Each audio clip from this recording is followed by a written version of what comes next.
오연두는 이제 공태경의 곁을 떠나지 않기로 결심하고 그동안 쌓인 오해도 모두 해소했는데요. 하지만 강복님이 등장하면서 큰 충격을 받았다고 합니다.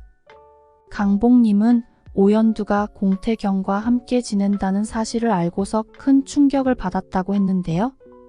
뻔뻔한 김준하가 강복님을 압박했던 이유도 있었네요. 강복님은 김준하를 보면서 오연두가 걱정될 수밖에 없는 입장이라고 해요. 그래서 결국은 오연두를 데려오기 위해 작전까지 펼치게 되었다고 하네요. 그러나 아직은 응급실에서 잃어버린 딸이라는 사실을 모르는 강복님이었습니다. 이 문제가 지금 바로 풀려버리면 해결이 쉬워질 것 같지만 아직은 시간이 좀 더 걸릴 것 같아요.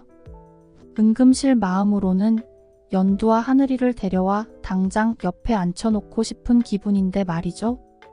이제 와서 다시 되짚어보는 거지만 정말 하늘이가 김준하의 친자식이 맞을까요?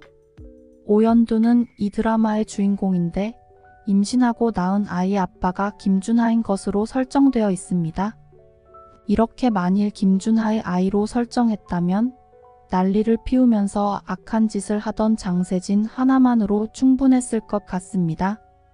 나중에는 아이를 포기하고 미국으로 떠나는 이야기로 마무리 지으려 해도 지금까지 보여준 김준하의 모습으로는 도저히 수습이 불가능할 것 같은 느낌이죠. 이런 설정을 뒤집기 위해서 처음부터 단서를 깔아두었다는 생각이 듭니다. 김준하가 다른 여자와 바람을 피운다는 것을 알고 화가 난 오연두가 김준하의 자동차에 낙서를 했잖아요. 그런데 이 자동차는 사실 김준하의 차가 아니었습니다.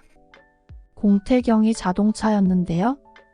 주인공 오연두의 말도 안 되는 실수를 드라마 첫 회에 방영한 이유가 다 있었던 거였습니다. 주인공 오연두는 모든 면에서 똑부러지는 성격이었어요. 하지만 약간 덤벙댄다는 점도 있었죠.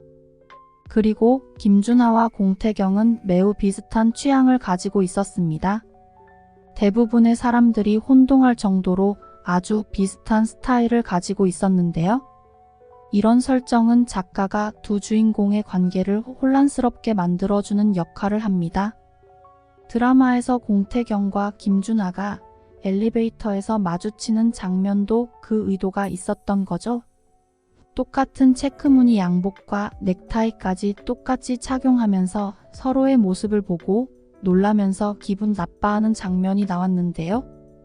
이런 것들이 상식적으로 불가능한 일이 가능하게 만든 단서였습니다. 어느 날 술에 취한 오연두는 김준하의 집이 아닌 태경이 집이 있는 층에 잘못 내리게 됐습니다. 태경이도 그날 술에 많이 취해 있어서 문을 완전히 닫지 않고 잠이 들어버렸는데요. 연두는 당연히 태경이가 김준하인 걸로 착각을 했던 거죠. 그래서 그날 밤 연두와 태경이는 서로를 모른 채로 하룻밤을 보냈던 거고 그렇게 하늘이가 생겼던 거였습니다. 두 사람의 만남에 대한 반전이 밝혀지게 되면 하늘이의 친아빠가 태경이라는 사실을 확실하게 확인할 수 있게 되겠죠. 그리고 모든 문제들이 한꺼번에 해결되는 시원한 전개로 이어질 것 같다는 생각이 드네요. 호텔에서 일하는 직원 중에 그날 연두의 모습을 목격한 사람이 증인으로 등장해서 모든 진실을 시원하게 밝혀줄 것 같습니다. 연두와 태경이가 하루빨리 행복한 가정을 이루는 모습을 봤으면 좋겠네요.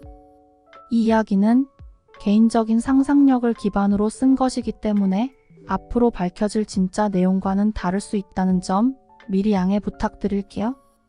이번 영상 재미있으셨으면 구독과 좋아요 부탁드립니다. 구독은 저에게 큰 응원이 됩니다. 오늘도 시청해주셔서 감사합니다.